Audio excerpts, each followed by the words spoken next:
In today's video, I'm going to teach you how to view all invoices in QuickBooks Online. Whether you're checking your sales history, preparing for taxes, or just making sure nothing slips through the cracks.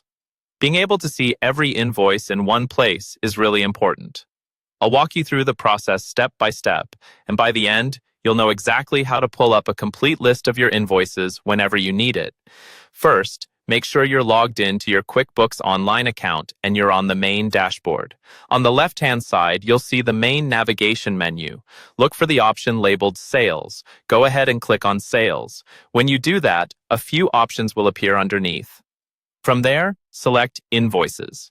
This takes you to the primary Invoices page, where QuickBooks shows a list of your recent invoice activity. Right now, the list you see might be limited by certain filters, which means you may only be seeing invoices from a specific date range or with a specific status, like open or overdue. To make sure you're seeing everything, we need to adjust those filters. At the top of the invoice list, look for the filter icon or a button labeled Filter. It's usually near the top right area of the list. Click on that, and a panel or drop-down will open with several options you can adjust. Inside the filter options, find the field labeled Status. By default, it might be set to something like Open or Overdue. Click on the Status drop-down and choose All. This tells QuickBooks that you want to include invoices in every status: open, paid, overdue, and even void or draft, depending on your setup. This is key for getting a truly complete view. Next, look for the Date filter.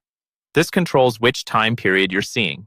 Click on the Date drop-down and select All Dates if you want to see every invoice that exists in your QuickBooks account.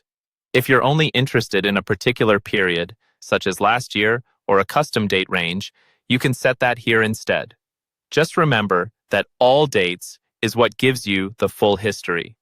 Once you've set Status to All and Date to All Dates, or your preferred range, click the Apply button. The page will refresh, and now your invoice list will update based on those filters. You should now be viewing all the invoices that match your selected criteria in QuickBooks Online.